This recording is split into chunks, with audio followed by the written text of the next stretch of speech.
Olá, meu irmão, minha irmã. Mais uma vez, o programa Voz da Igreja foi preparado e está sendo apresentado para você. Que bom que você participa conosco desta grande e bela família. Onde quer que você esteja, desejo-lhe a paz e a alegria que vem da Páscoa do Senhor Jesus. Bebendo da fonte, vamos mais uma vez mergulhar no mistério da Sagrada Escritura.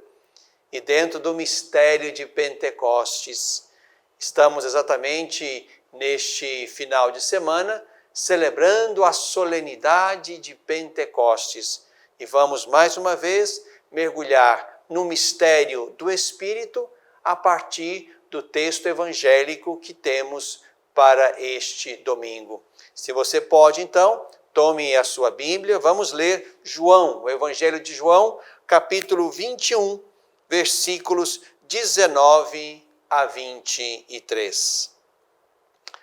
Ao entardecer daquele dia, o primeiro da semana, os discípulos estavam reunidos com as portas trancadas por medo dos judeus.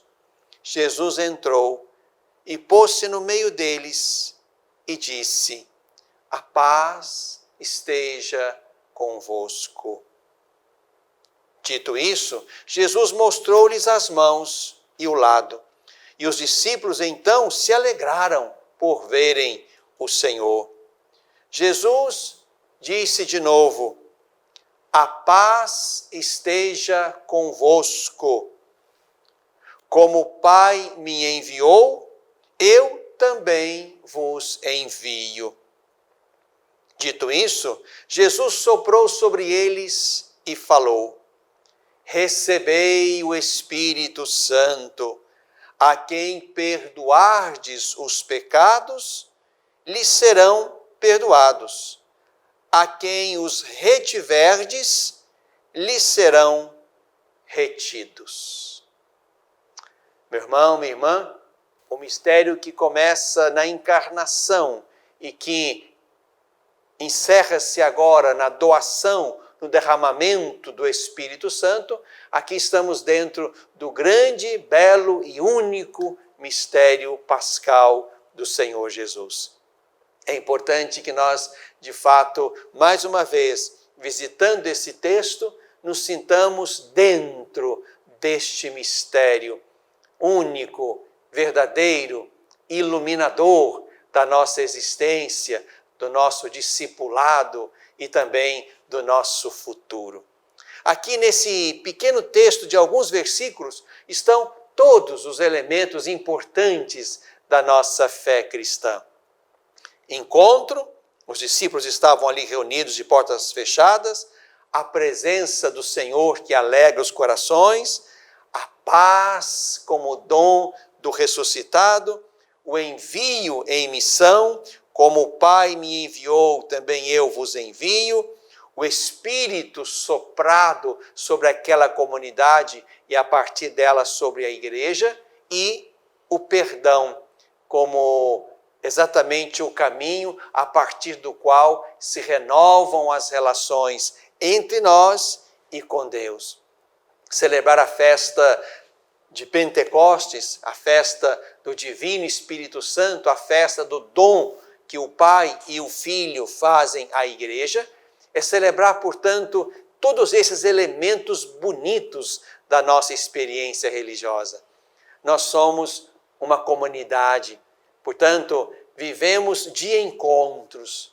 E como nos é difícil agora nos ver privados disto, pelo menos como antes, mas voltaremos certamente a nos encontrar como belas e fervorosas comunidades de fé que celebram o mistério. É também verdade que a nossa experiência religiosa é portadora de uma presença. O Senhor está conosco e nos alegra por estar no meio de nós. É uma comunidade pacificada, ou que deve ser pacificada pela presença do ressuscitado. A paz esteja convosco. Como quem dissesse: os meus estão mergulhados num mistério de paz. E aqui temos a paz como um dever de casa de todos os dias. A paz que Ele dá e que nada nem ninguém nos pode roubar. Esta é a paz que vem exatamente daquele que venceu a morte. A missão, a dimensão missionária da nossa fé.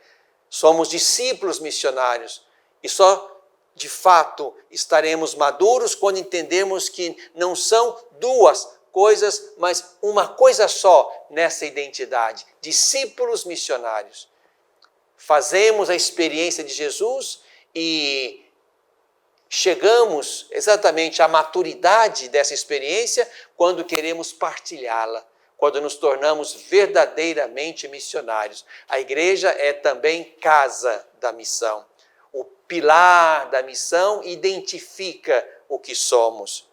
O Espírito, e tudo fazemos por Ele, por causa dEle, pela força que nos vem dEle. Esse Espírito soprado pelo ressuscitado sobre aqueles primeiros e a partir dele sobre a igreja, esse Espírito é a força, é o dinamismo, é o vigor que faz com que a igreja seja capaz de ser no meio do mundo aquilo que ela deve ser. Casa da palavra, casa do pão, casa da missão, casa do perdão, casa de Deus, casa daqueles que, porque experimentam a presença nova do Senhor, se tornam no coração do mundo também portadores dessa boa notícia aos irmãos. E uma boa notícia, uma comunicação que não só é uma informação, mas é exatamente uma comunicação que toca a vida, formata o coração, oferece a nós uma performance de quem de fato conhece a Cristo e se conforma a Ele. É importante que entendamos também que o ressuscitado quer que o perdão se estabeleça, seja dado e recebido. E esse perdão dado e recebido de Deus na nossa direção e também oferecido aos irmãos, esse perdão coloca ordem nas desordens das nossas rupturas. O perdão gera comunhão, porque se eu não perdoo, eu me mantenho separado dos outros e também de Deus. O perdão que recebemos nos religa a Ele. O perdão que damos e partilhamos entre nós nos religa entre nós. Por isso o perdão gera comunhão. E se somos a igreja, a comunidade, o lugar de comunhão onde o ressuscitado se expressa e se manifesta, então, meu irmão, minha irmã, é certo que o poder do Espírito que circula entre nós precisa educar-nos para o perdão, que reativa as relações e restabelece a comunhão perdida. Quero lembrar-lhes também nesse dia que o Concílio Vaticano II, num belo texto da Sacrosanctum Concilium, que é a Constituição que trata de liturgia, nos ajuda a penetrar o mistério de Pentecostes. É importante nós recordarmos que Pentecostes, a festa, a solenidade deste domingo, é exatamente o momento de manifestação da igreja, onde a igreja toma o seu lugar no cenário do mundo, mas esta igreja, essa comunidade crente já está posta no silêncio e, digamos, na obscuridade do caminho antes de Pentecostes. A igreja nasce da cruz. Não podemos pensar que houve um hiato entre o envio do Espírito e a morte do Senhor.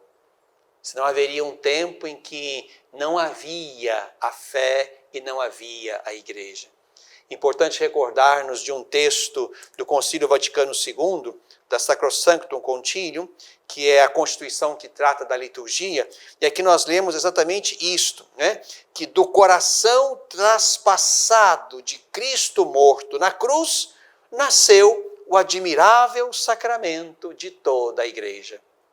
Aqueles dois ali, o discípulo amado e Maria, são exatamente a igreja nascente que crê contemplando o crucificado e aguarda aquilo que ele prometeu que de fato aconteceria, a sua vitória e o dom do Espírito.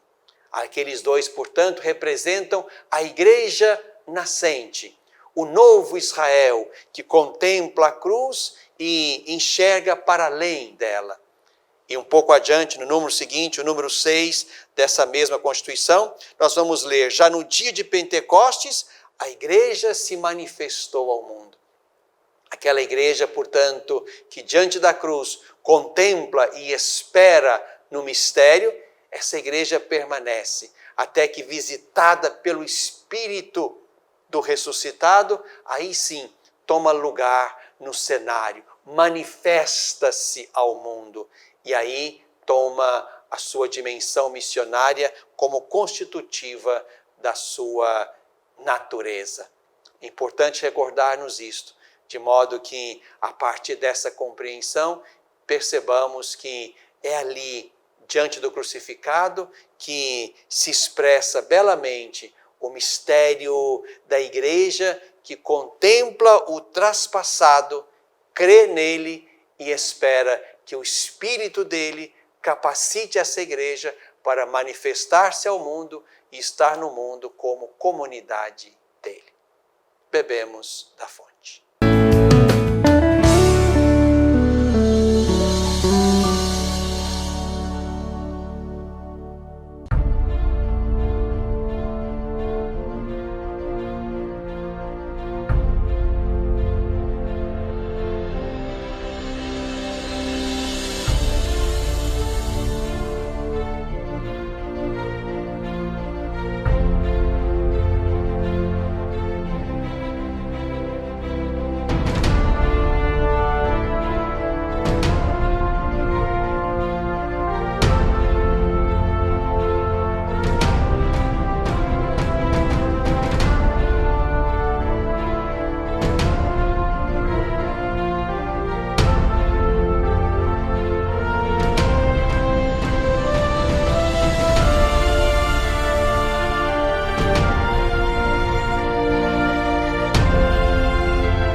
No coração deste tempo, meu irmão, minha irmã, estamos concluindo com a solenidade de Pentecostes o tempo pascal. Foram 7 semanas. 7 semanas onde nós fomos na meditação dominical, nos perguntando sobre a presença nova do Senhor. O túmulo está vazio. Isso nós ouvimos no domingo da Páscoa. O Senhor não está lá, ressuscitou, como disseram aqueles que vieram do céu. E este foi o anúncio que Madalena foi levar aos discípulos, que foram ao túmulo. O que ama mais, correu mais, chegou primeiro, respeitou a primazia de Pedro. Pedro entra e vê. O discípulo amado entra, vê e crê. Quem ama, entende primeiro. O túmulo está vazio. O Senhor não está lá. Venceu a morte. E fomos nos perguntando então ao longo desse caminho pascal, onde está o Senhor? E fomos respondendo. E queria brevemente com você agora fazer uma retrospectiva destas respostas que nós demos ao longo do caminho. O túmulo está vazio. Onde está o Senhor? Respondemos no segundo domingo da Páscoa. Está na comunidade que se reúne em seu nome. E a comunidade é o lugar onde nós experimentamos o ressuscitado, onde nós nos educamos para sentir a sua presença nova. E é ali que precisamos estar sempre. Fora da comunidade podemos não crescer na fé e não dar o passo da fé, como Tomé, que estava ausente na primeira comunidade. Essa foi a resposta do segundo domingo da Páscoa. No terceiro domingo da Páscoa, nos encontramos com aquele belo texto de São Lucas, os discípulos de Emaús, e ali respondemos, o Senhor está na fração do pão, porque é ali que eles reconhecem Jesus, ao partir o pão, o Senhor está na Eucaristia, ali percebemos que Ele está conosco e nos alimenta. Respondemos que Ele está na Eucaristia, naquele terceiro domingo da Páscoa. Depois avançamos para o quarto domingo da Páscoa, o domingo do Bom Pastor, e ali respondemos que o Senhor não está no túmulo, mas está nos pastores, que Ele chamou, ungiu, enviou, de modo que o pastor, os pastores de hoje, precisam ser também sacramentos do ressuscitado. Também nós, pela natureza, pela dignidade da vocação e do sacramento da ordem que recebemos, somos chamados a isto, a ser presença de Cristo, a ser alter Christus, a ser outro Cristo, para chegar a ser Cristo mesmo. E esta a nossa missão, a nossa conversão de cada dia precisa transformar-nos em sinais visíveis, sensíveis, do amor, da ternura, da acolhida, da hospitalidade, da presença sempre atenta do Senhor Jesus. Os pastores também são sacramentos de Cristo ressuscitado. Foi a resposta do quarto domingo da Páscoa. Depois, no quinto domingo, nós lemos e meditamos aquele belo texto em que Jesus fala de ir preparar moradas para nos ter com Ele. E já mostra ali uma comunhão bonita e fecunda entre Ele e o Pai, e Jesus quer nos colocar dentro desta comunhão. Para isto é preciso ir com Ele. Eu sou o caminho, a verdade e a vida. Aqueles, portanto, que estão no caminho de Jesus, e esse é o nosso por onde devemos ir. Devemos ir por aí para chegarmos à verdade e à vida, o para onde, assim lembrava-nos Agostinho.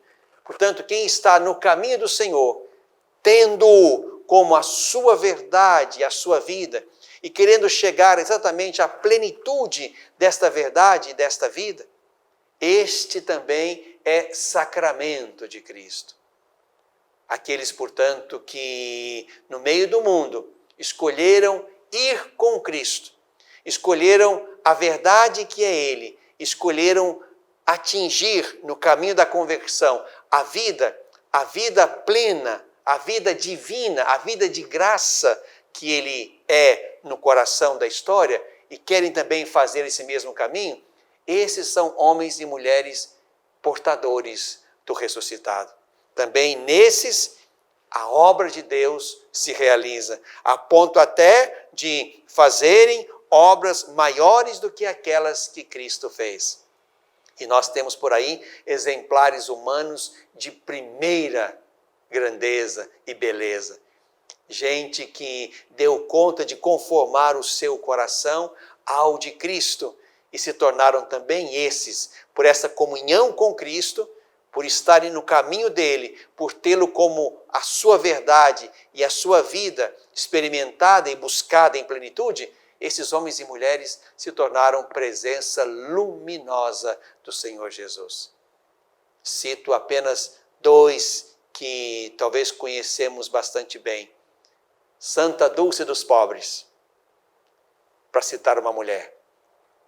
Aquela fez o caminho de Cristo, baseou-se em Cristo como a sua verdade e saboreou a vida dele e quis que esta vida que Deus quer para os seus filhos também fosse buscada e dada àqueles de quem Irmã Dulce cuidou. E um outro que nós conhecemos bem por aqui, Padre Libério. Um homem simples, um sacerdote simples, que passou entre nós, cujo processo de beatificação e canonização já está iniciado, mas um homem simples que também foi, para quem o conheceu, sacramento de Cristo. Também este se manteve no caminho. Teve também Jesus como a sua verdade e quis exatamente conformar a sua vida à de Cristo. Eis aí, irmãos e irmãs que deram conta de fazer o caminho, de saborear a verdade e a vida que Cristo é. Esta foi a resposta que nós demos lá no 5º domingo da Páscoa. Depois chegamos ao 6º domingo da Páscoa e ali nos encontramos para responder essa mesma pergunta no mistério do amor. Se me amais, guardareis meus mandamentos. Quem acolheu os meus mandamentos e os observa, esse me ama. Quem me ama será amado por meu Pai, e eu o amarei e me manifestarei a ele. O mistério de amor que nós vivemos e fazemos circular entre nós, nos põe em comunhão com Cristo e com o seu Pai. E o Senhor se manifesta em nós. Nisto saberão que sois meus, se vos amardes uns aos outros.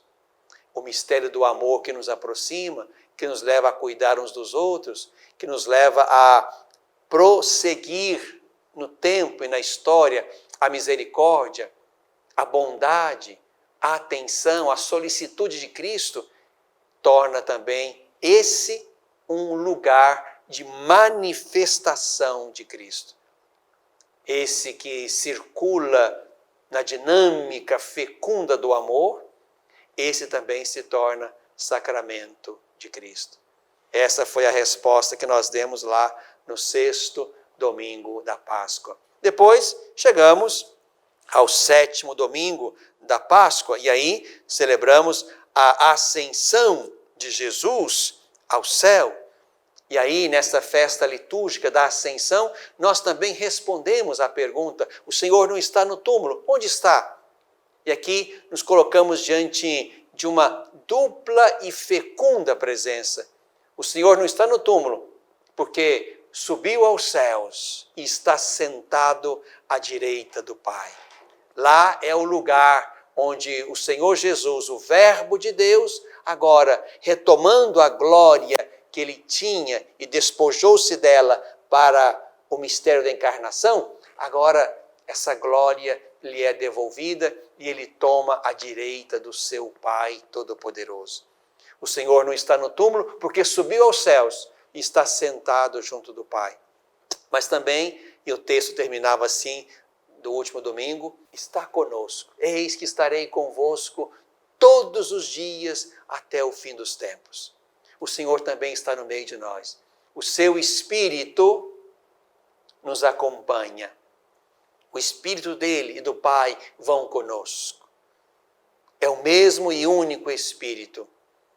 De modo que esse Espírito que anima a fé, a missão, a presença fecunda da igreja, esse mesmo Espírito mantém-nos ligados a Jesus, em comunhão com ele e ao mesmo tempo, por isso mesmo, como sacramentos dele. O Senhor Jesus está à direita do Pai e está conosco no caminho até o último dia. Estas foram as respostas que nós demos ao longo do caminho. De modo que, meu irmão, minha irmã, nós podemos dizer a quem nos perguntar: o Senhor vive? Sim, o Senhor vive. E nós podemos, ao longo do caminho pascal, perceber, celebrar, agradecer a Ele por esses lugares, pessoas, sacramentos nos quais Ele continua conosco até o último dia. Este é o belo anúncio que nós precisamos levar aos irmãos. Um anúncio que aquece o coração, que ilumina o nosso caminho e nos faz avançar sabendo que a nossa história começou nele e termina nele, no coração deste tempo.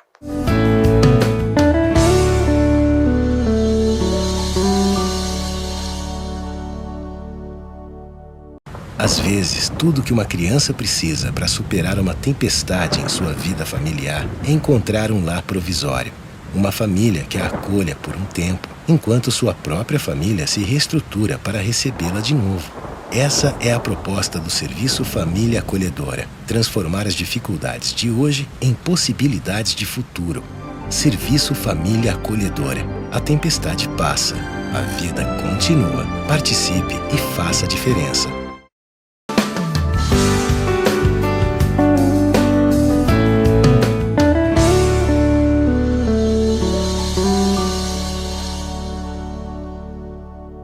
Na tradição da Igreja, no final deste mês de maio, na tradição da Igreja, mais uma vez nos voltamos para a Virgem Santíssima, a Virgem de Pentecostes.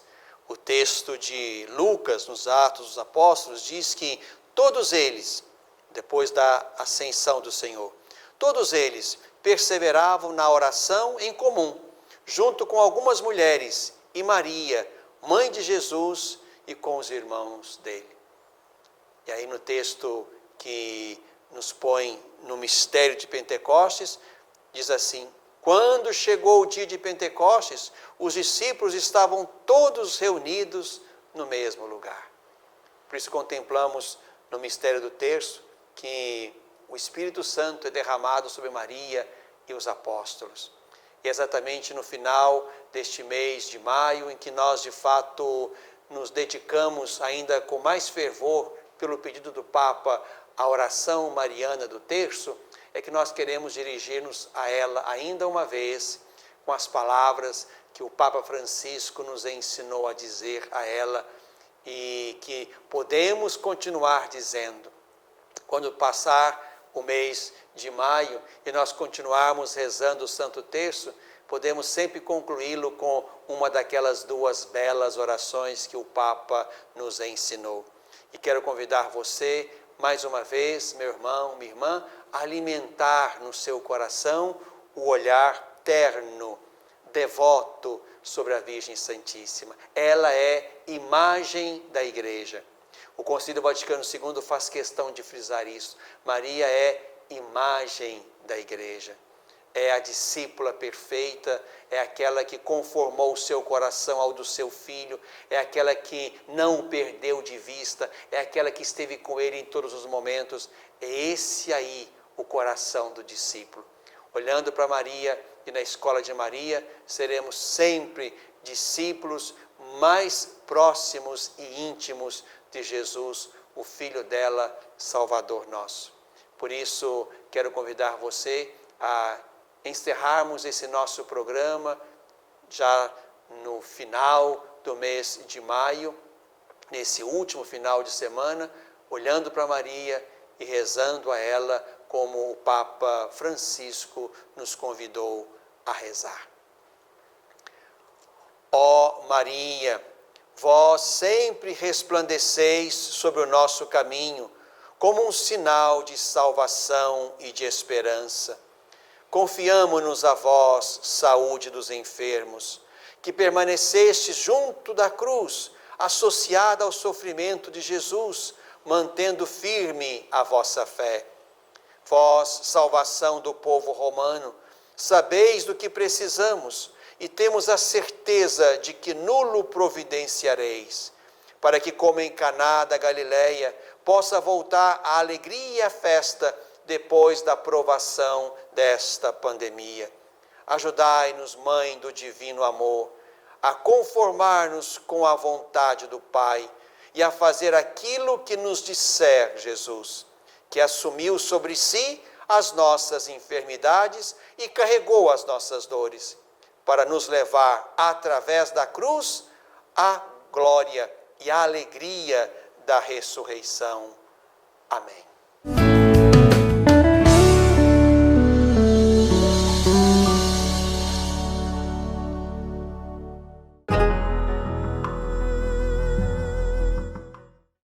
Pornografia infanto-juvenil é crime. Todo aquele que produz, vende, publica, divulga de qualquer forma ou até mesmo armazena vídeos ou fotos pornográficas de crianças e adolescentes pratica crime grave e está sujeito a uma pena de até 8 anos. Se você teve contato com esse tipo de material pelas redes sociais, jamais passe adiante. Não divulgue e nem guarde essas imagens criminosas. Denuncie quem publicou ao promotor de justiça ou à polícia. Defender a criança é responsabilidade de todos nós, todos contra a pedofilia.